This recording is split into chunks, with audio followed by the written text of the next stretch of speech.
여러분들이 기도해 주시는 가운데 지난 한 주간 중앙아시아, 이번에는 특별히 우즈베키스탄 다녀왔습니다. 거기에서 졸업식, 현지 졸업식하고 또 강의하고 현지 지도자들과 또 교회들, 특별히 신학교 학생들 면담하고 회의하고 이렇게 왔습니다. 짧은 시간이지만 너무나 감사하고 하나님의 은혜가 너무나 참 오묘하다 하는 생각을 하게 했는데요.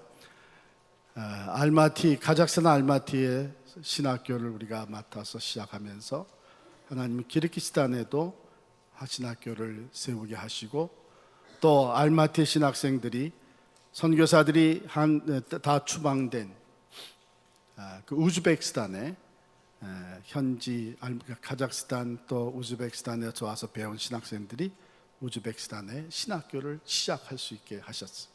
참 놀라운 하나님의 역사하심이고요.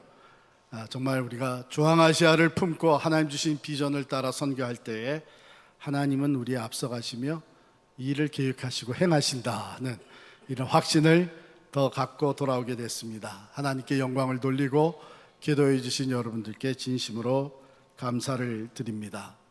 오늘부터 시작해서 우리 몇 주간 동안 아마도 우리 커피 브레이크 성경품과 진행되는 동안에, 이번 학기 동안에 사무엘상을 가지고 하나님의 마음에 합한 사람이라고 하는 주제의 말씀을 매주일 드리도록 하겠습니다. 오늘은 특별히 내게 주소서 주께 드리리이다 하는 한나의 기도의 내용을 가지고 말씀을 나누게 되겠는데요. 지난주 주보도 보셨겠지만 오늘 주보도 마찬가지입니다. 설교 본문과 함께 미리 읽어오기 해가지고 읽어오실 그 부분의 내용을 적어놨습니다. 미리 읽어오시게 되면 본문은 택해서 봉독을 하지만 그 앞뒤 연결을 여러분들의 설교를 들으면서 쉽게 할 수 있기 때문에 보다 은혜가 되리라 이렇게 생각을 하고 이해에 도움이 될 것입니다. 읽어오셨어요? 지난주 거? 몇 사람만 이렇게 대답을 하는 것 같네요. 잘 읽어오시기 바랍니다. 숙제 검사는 불시에 합니다. 도움이 될 수 있기를 바라고요. 여러분들은 남에게 말하기 어려운 속사정, 그 아픔과 고통이 있을 때 어떻게 하십니까? 누구를 찾아가세요? 대부분의 사람이 혼자 앓다가 그래도 내 말을 좀 들어줄 수 있는 사람 찾아갈 거라고 생각이 들어요. 가서 내 속사정을 터놓기만 해도 마음이 좀 편하고 위로가 되니까요. 아무나 찾아갈 수도 없고 그래도 좀 믿을 만한 사람, 이해해 줄 수 있는 사람 찾아가서 얘기를 합니다. 들어주는 것이 고맙지만 실제로 그 문제를 해결해 주지는 못하지요. 그래서 실제 도움을 줄 수 있는 사람을 또 찾기도 합니다.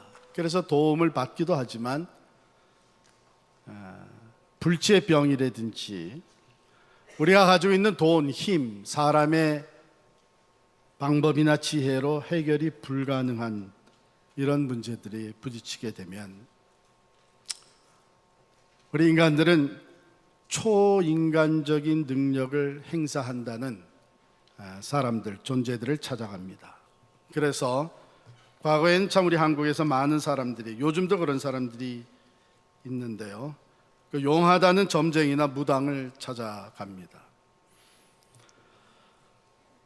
본문에 나오는 한나에게도 바로 인간적인 힘이나 또 세상의 방법으로는 해결할 수 없는 그런 문제가 있었습니다. 적어도 그 당시에는 해결할 수가 없었습니다. 한나는 무자했었거든요. 자식을 낳지를 못했습니다. 그의 남편 엘가나는 당시의 풍습대로 대를 잇기 위해 다른 부인을 맞아들여서 자식을 낳았습니다. 그러자 이 둘째 부인 분인나가 이 가정에서 기세를 부리기 시작을 합니다. 첫 부인 한나를 무시하고 괴롭히기 시작했습니다. 한편 남편 엘가나는 한나를 변함없이 사랑하고 위로해 주었어요. 한나에게 여인으로서는 당시에 치명적인 약점이 있었지만 그를 탓하거나 무시하지 않고 변함없이 사랑을 했습니다. 그 좋은 예가 성경에 있는 대로 제사를 드리러 실로에 올라가면, 이때는 아직 예루살렘의 성전을 짓기 전이잖아요.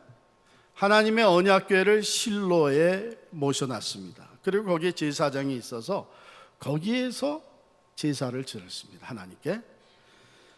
그렇게 제사를 드리고 나면 그 제물의 분깃을 다 나눠서 먹고는 하는데, 그 제물의 분깃을 둘째 분인나와 그의 자녀들에게 나눠준 것, 그 갑절을 한나에게 주었습니다.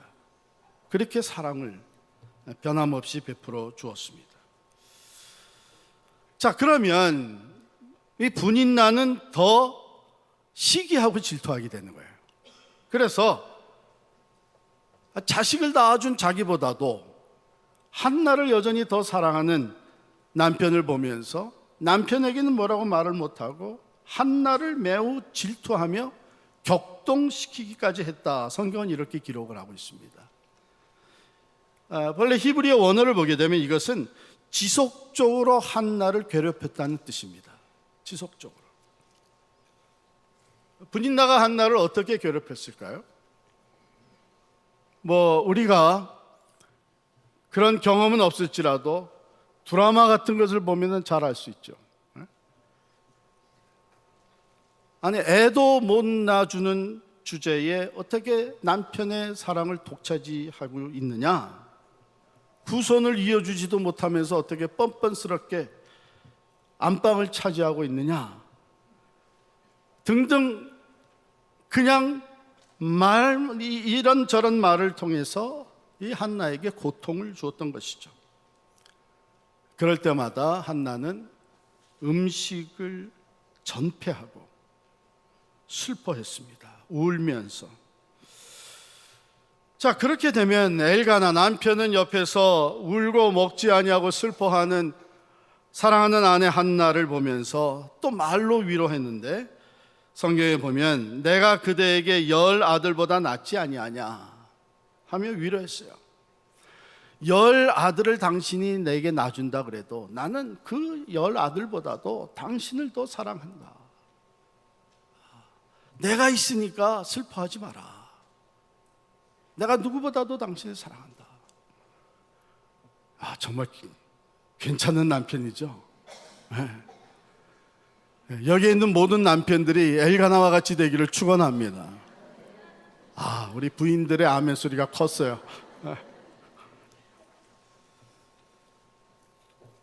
엘가나가 그렇게 한나를 사랑했지만 엘가나 역시 이 한나의 문제를 해결해 줄 수는 없었습니다. 결국 한나는 자기의 이 속 사정, 그 아픔과 고통을 하나님께로 가지고 갑니다. 이 사람 저 사람에게 호소하거나 집안에서 원망하고 불평하면서 그랬다면 그 가정은 다 깨지고 말았을 거예요. 그런데 한나는 이것을 하나님께로 가지고 갑니다. 가족들이 실로에 올라가 하나님께 제사를 드리며 음식을 나누어 먹고 있을 때 한나는 울며 금식하면서 기도했습니다. 소리를 내지도 못하고 그 소리가 남에게 들릴까 봐 자기의 속 사정을 내놓을 때에 혹이라도 남편이 들으면 엘가나의 가슴이 얼마나 더 아플까 생각하면서 속 사정을 소리도 내지 못하고 그저 입술만 중얼거리면서 내면의 아픔과 고통을 쏟아붓는 기도를 오랫동안 드렸다고 성경은 기록하고 있어요. 만군의 여호와여, 만일 주의 여종의 고통을 돌보시고 나를 기억하사 주의 여종을 잊지 아니하시고 주의 여종에게 아들을 주시면 내가 그의 평생에 그를 여호와께 드리고 삭도를 그의 머리에 대지 아니하겠나이다. 이런 기도의 내용을 오랫동안 하나님 앞에 여러분 이 속사정을 확 터놓지도 못하고 속으로 그것을 간절하게 부르짖으며 입술만 움직이고 있을 때 그게 얼마나 애타는 기도였겠어요. 힘쓰며 기도입니다. 한나가 그렇게 오래 기도하는 것을 보면서 당시의 제사장이었던 엘리가 착각을 했습니다. 한나가 포도주에 취했다 이렇게 생각을 했어요. 소리도 내지 못하고 속으로 부르짖으며 입술만 움직이고 있기 때문에 그렇게 보였던 것이죠. 그래서 오히려 한나를 탓했습니다. 도대체 언제까지 그렇게 포도주에 취해 있을 것이냐? 포도주를 끊어라. 여러분 다른 사람도 아니고 영적 지도자 제사장이 이런 말을 했을 때에 한나의 가슴이 얼마나 더 찢어지고 아팠겠어요. 한마디로 엘리는 당시의 영적 지도자였지만 영적 분별력을 상실했던 사람입니다. 여러분이 성경을 쭉 읽어보면 그와 그의 두 아들, 제사장의 대를 이었던 두 아들의 종말이 어떻게 됐는지 알 수가 있습니다. 여러분 우리가 지도자로 세움을 받았는데 특별히 영적 지도자가 영적 분별력을 상실하면 이러한 실수를 할 수 있습니다. 오히려 맡겨주신 양떼들에게 더 상처를 줄 수가 있는 거예요. 그러나 한나의 그 사정과 그녀의 간절한 기도에 대해서 알고 난 후에 엘리 제사장은 제사장으로서 이렇게 축복했습니다. 평안히 가라. 이스라엘의 하나님이 내가 기도하며 구한 것을 허락하시기를 원하노라. 오늘 우리가 한나의 기도를 좀 더 살펴보기를 원합니다. 왜냐하면 한 사람의 기도의 내용을 살펴보면 그 사람이 가지고 있는 신앙이 보입니다. 그 신앙이 묻어나오기 때문이죠. 주의 여종의 고통을 돌보시고 나를 기억하사 주의 여종을 잊지 아니하시고, 이렇게 자기의 삶의 궁극적인 주인은 하나님이다 하는 것을 고백하면서 기도하는 것이죠. 그런데 그 기도의 내용은 마치 출애굽기 3장 7절에 나오는 내용을 연상하게 만들어 줍니다. 출애굽기 3장 7절에는 여호와께서 이르시되 내가 애굽에 있는 내 백성의 고통을 분명히 보고 그들의 감독자로 말미암아 부르짖음을 듣고 그 근심을 알고, 하나님의 출애굽의 역사가 바로 그것을 보고 듣고 아신 하나님, 그 백성들의 고통을 보고 듣고 아신 하나님께서 자비를 베풀어 주셨기 때문인 것이죠. 한나는 바로 그 출애굽의 하나님, 택한 백성들의 고통을 보고 계시는 하나님, 그 고통과 아픔 가운데 있는 하나님의 자녀를 기억하시고 돌보시는 하나님, 그 하나님을 분명히 믿고 그 하나님의 자비와 긍휼하심에 호소하는 기도였습니다. 사랑하는 성도 여러분, 지금도 하나님은 우리 한 사람 한 사람의 아픔과 고통, 우리가 남에게 말 못하는 이 마음속의 상처와 그 고통을 알고 계십니다. 보고 계십니다. 그리고 돌아보십니다. 자비와 긍휼의 하나님은 우리가 말 못하는 속사정을 갖고 고통하고 있을 때에 우리를 돌아보시고 기억하시는 하나님이십니다. 그러므로 우리는 언제 어느 때라도 내가 아무 공로 없어도 하나님의 자비와 긍휼하심만을 의지하고 하나님께 나아가 우리의 속사정을 다 내려놓으며 기도할 수가 있는 것입니다. 하나님 내게 자비를 베풀어 주옵소서. 이것이 한나의 기도의 요지였습니다.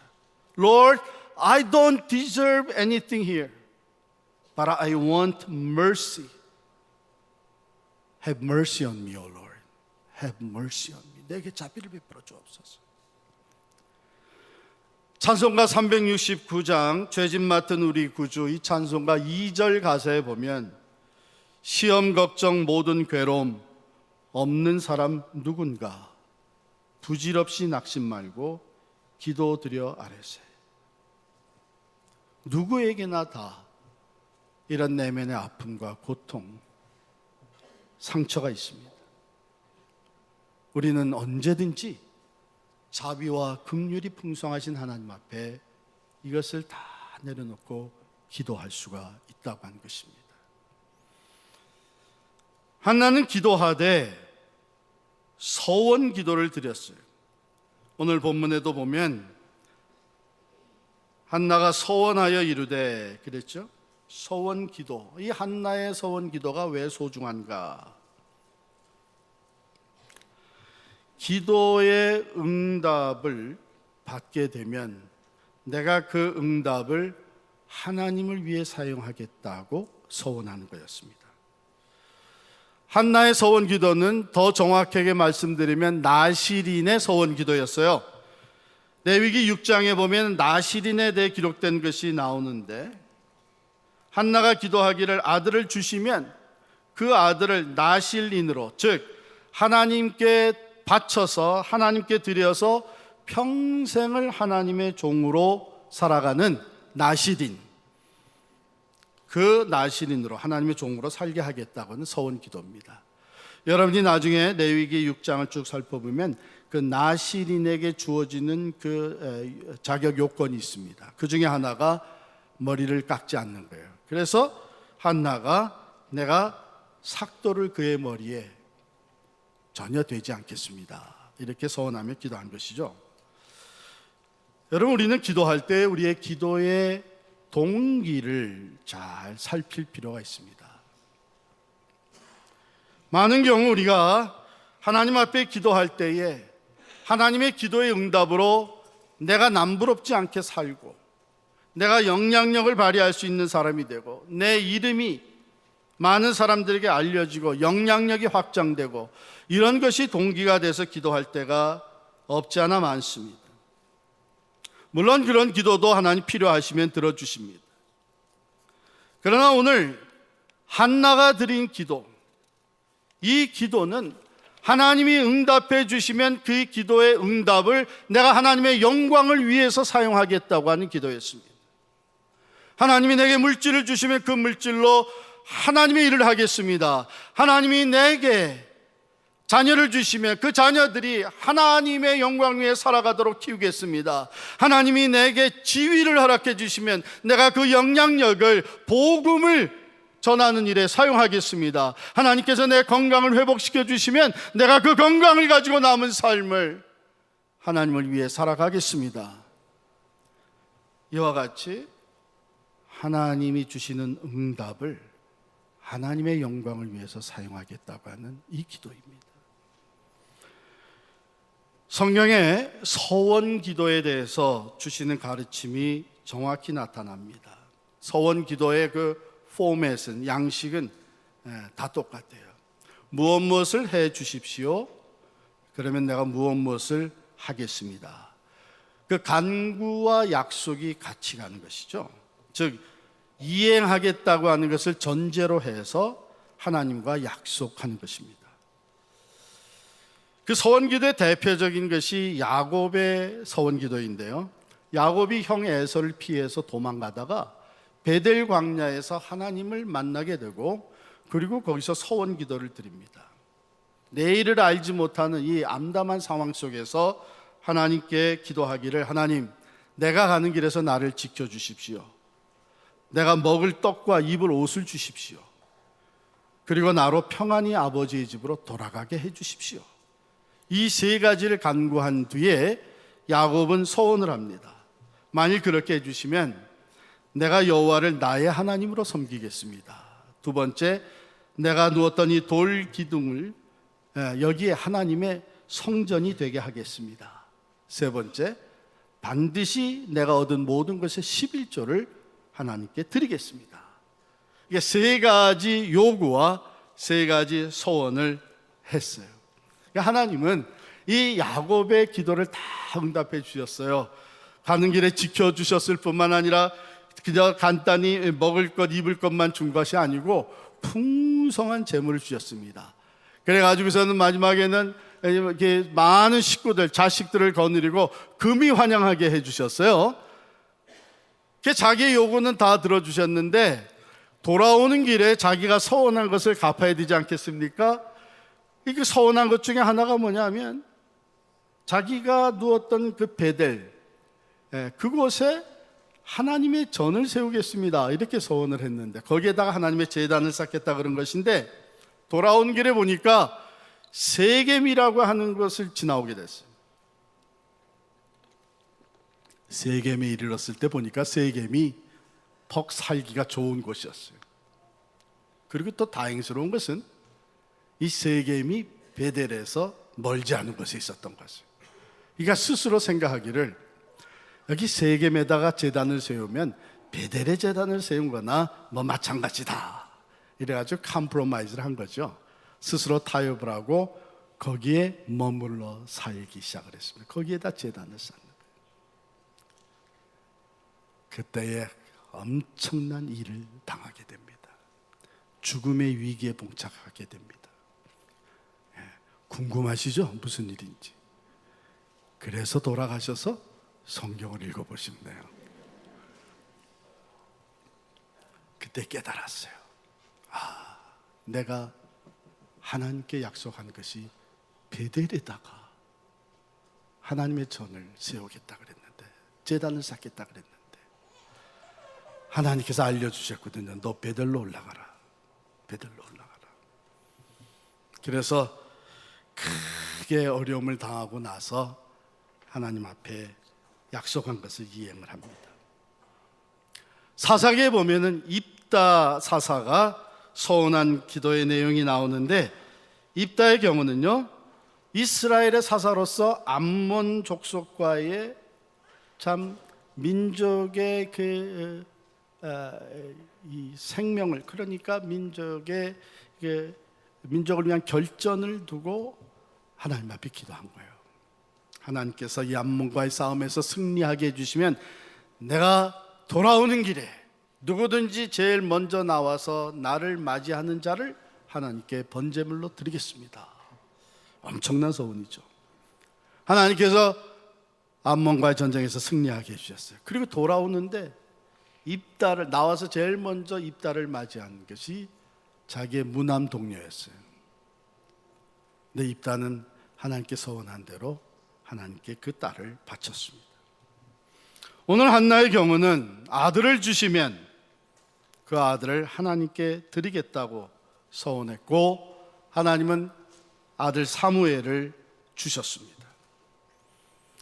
한나는 약속한 대로 아기 젖을 뗀 후에 곧바로 하나님께 사무엘을 바쳤습니다. 바로 이와 같이 서원은 반드시 이행할 것을 전제로 하나님과 언약을 맺는 것입니다.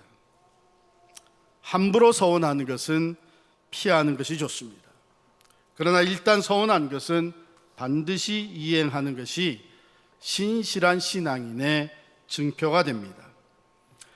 그렇잖아요. 사람들끼리 약속한 것도 지키는 것이 건강한 인격의 사람이죠.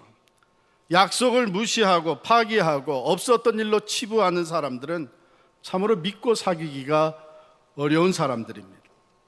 하물며 하나님과의 약속은 반드시 지켜야 하는 것입니다.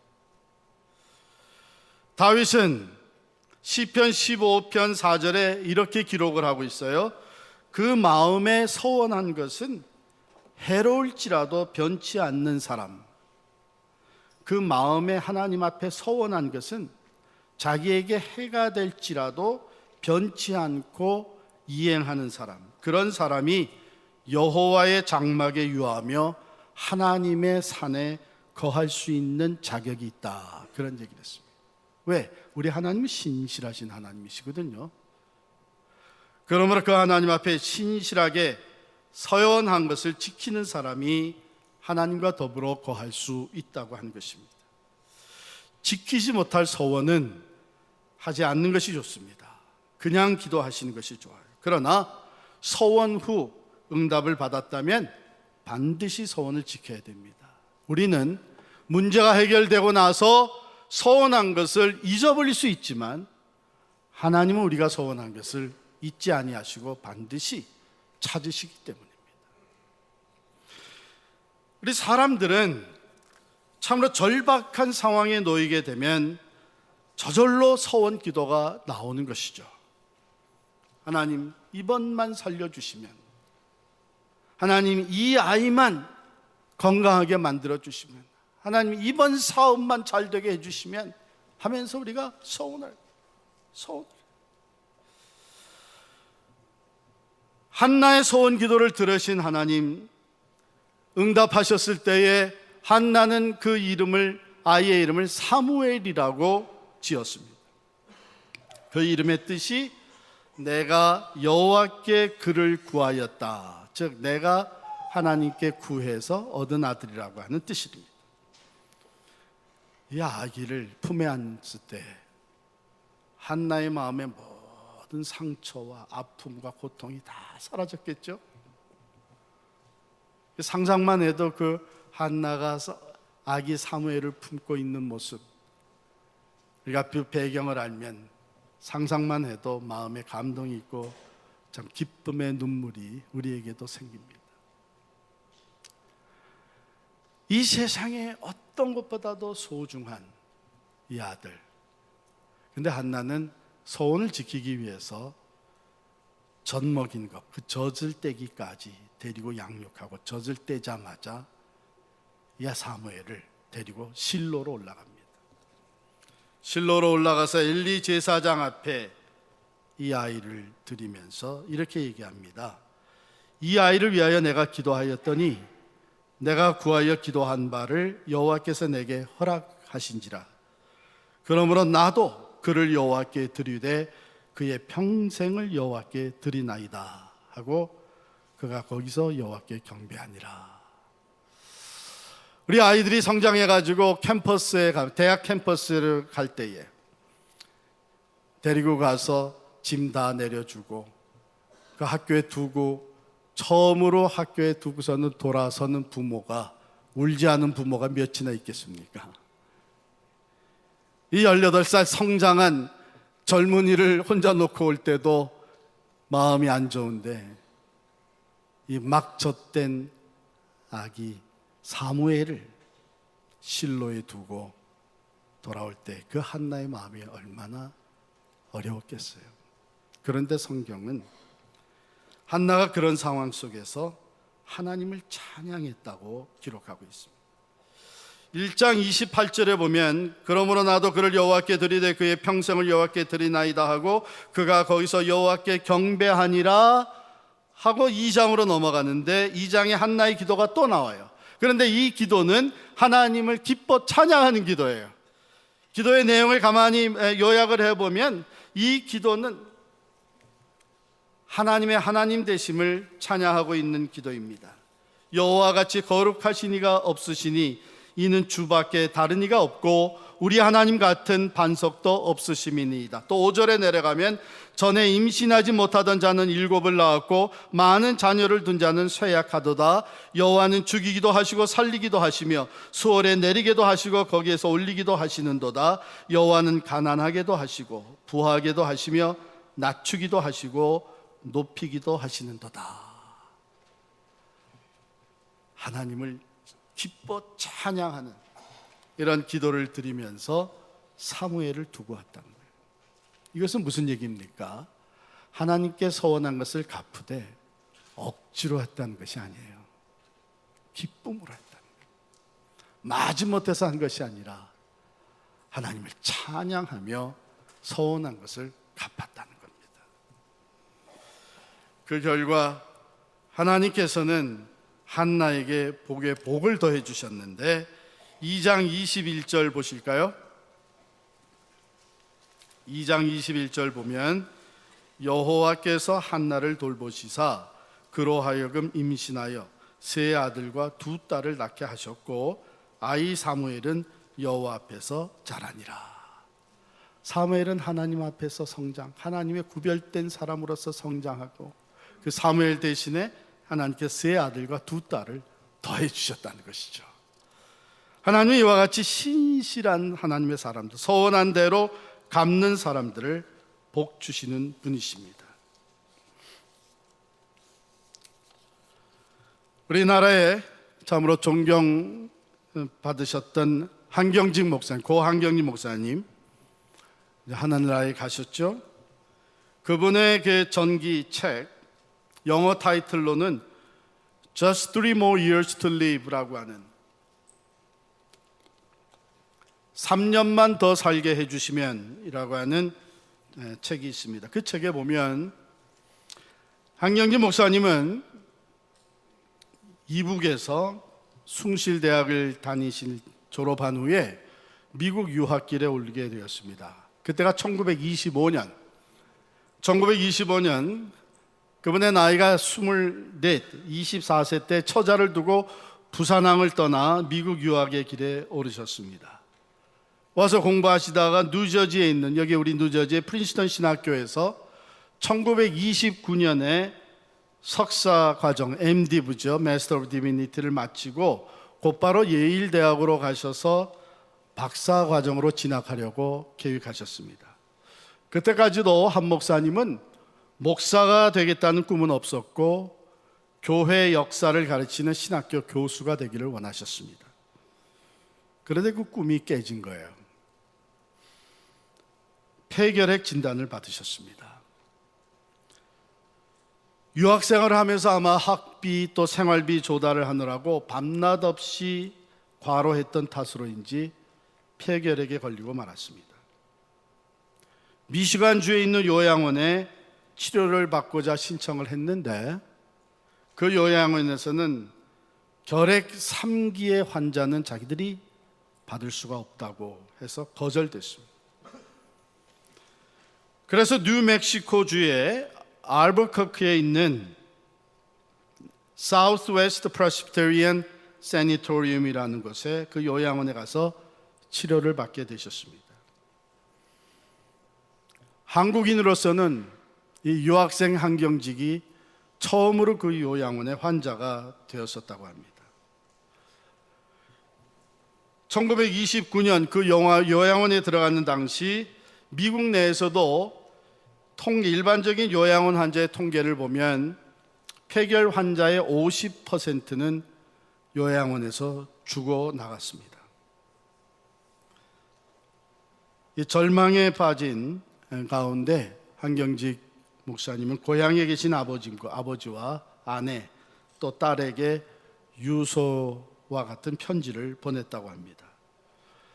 그리고는 자신의 과거를 돌아보면서 하나님을 섬긴다는 명목 아래 자신의 야망과 명예를 추구해온 사실을 깨닫고 하나님 앞에 철저하게 회개하고 하나님께 간절히 서원 기도를 드리셨답니다. 하나님 3년만 더 살 수 있게 해주시면 내가 고국으로 돌아가서 하나님께 빚진 것을 갚겠습니다. 내게 3년만 생명을 연장해 주시면 내가 그 3년 동안 고국에 돌아가서 하나님을 위해서 살겠습니다. 이런 서원 기도를 드리셨던 것이죠. 하나님은 그 기도를 들으시고 응답하셔서 결핵 3기 폐결핵 환자로서 미시간에서는 받을 수도 없다고 했던 그분이 완전히 치유가 되었습니다. 2년 동안 투병한 결과 깨끗이 치유받은 한 목사님은 이것이 전적으로 하나님의 응답이여 은혜임을 깨달았습니다. 그런데 완전히 치유됐을 때 주변의 교수들과 동료들은 그러면 이제 원했던 대로 예일대학에 가서 PhD를 하라고 권하였고, 목회를 한다면 지금 한국은 일제 산하에 있으니까 그 어려운 가운데 들어가지 말고 미국에서 목회를 하라는 권유를 받으셨습니다. 그러나 한 목사님은 예일대학 진학을 포기하고 서원한 대로 귀국하셨습니다. 1932년 귀국하여서 평양에 가서 숭인상업학교 교목이 되셨고 신우주 제2교회로 가서 목회자의 일을 걷게 되셨고 해방 후 월남하셔서 현재 서울 영락교회 전신인 베다니 교회를 세우시고 그 다음에 그 영락교회를 27년간 심우하셨습니다. 대광중고등학교를 세웠고 숭실대학을 남한에 재건하셨고 한국기독교 100주년 기념사업을 초교파적으로 성공적으로 이끄셨고 홀트 양자회 어답션 에이전시죠. 또 월드 비전 세계 선명회 영락 모자원 고아원입니다. 이 등을 만드셨어요. 한국 사회와 또 종교계에 엄청난 많은 일들을 기여하셨습니다. 그 많은 업적의 결과로 1992년 종교계의 노벨상이라고 하는 템플턴 상을 받으시게 됐습니다. 독일 베를린에서 이 상을 받으셨습니다. 이 템플턴 상은 한경진 목사님 이전에는 수상하던 사람으로서 빌리 그레엄 목사님 그리고 테레사 수녀 같은 분들이 포함이 되어 있습니다. 3년만 더 살게 해달라는 그 기도를 드렸던 한경진 목사님은 지난 2000년 4월 19일에 98세 일기로 소천하셨습니다. 우리가 하나님 앞에 서원한 것을 그대로 갚을 때에 하나님이 얼마나 기뻐하시는지를 우리는 볼 수가 있습니다. 한나에게 복의 복을 더하셨고 한경진 목사님에게 3년이 아니라 수십 년 동안 98세가 될 때까지 엄청난 하나님의 일을 감당할 수 있도록 그를 지키시고 사용하셨습니다. 오늘 사무엘상 앞부분에 나오는 이 한나, 그녀는 하나님의 마음에 합한 사람이었습니다. 하나님의 사람들도 때로는 어려운 일을 당합니다. 자신이 특별히 잘못하거나 죄를 저지른 것이 아닌데 고통을 당하기도 합니다. 어쩌면 지금 그러한 상황 속에 있는 우리 사랑하는 교우들도 있다고 생각합니다. 그러나 오늘 하나님의 말씀을 우리가 붙잡을 수 있기를 바랍니다. 한나와 같이 고통과 어려움을 당할 때에 하나님의 자비하심과 은혜를 사모하며 기도하는 자에게는 하나님의 은혜가 우리의 생각에 넘치게 주어집니다. 한나는 아픔과 고통의 문제를 전적으로 하나님께 가져갔습니다.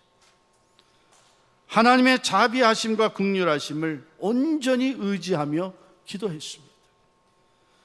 기도의 응답을 자신을 위한 것이 아니라 하나님을 위해 사용하겠다고 서원하며 기도했습니다.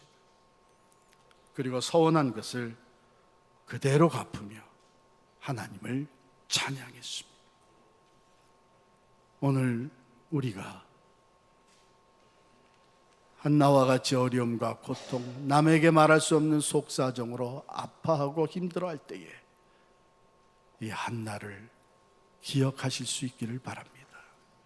한나의 기도가 또한 우리의 기도가 되고 하나님의 은혜를 사모하며 하나님의 자비하심과 긍휼하심을 따라 기도함으로 인하여 아무도 해결해 줄 수 없는 문제라도 하나님의 능력과 은혜와 자비하심 속에 해결함 받고 하나님을 찬양하는 여러분과 제가 될 수 있기를 간절히 축원합니다. 기도하겠습니다.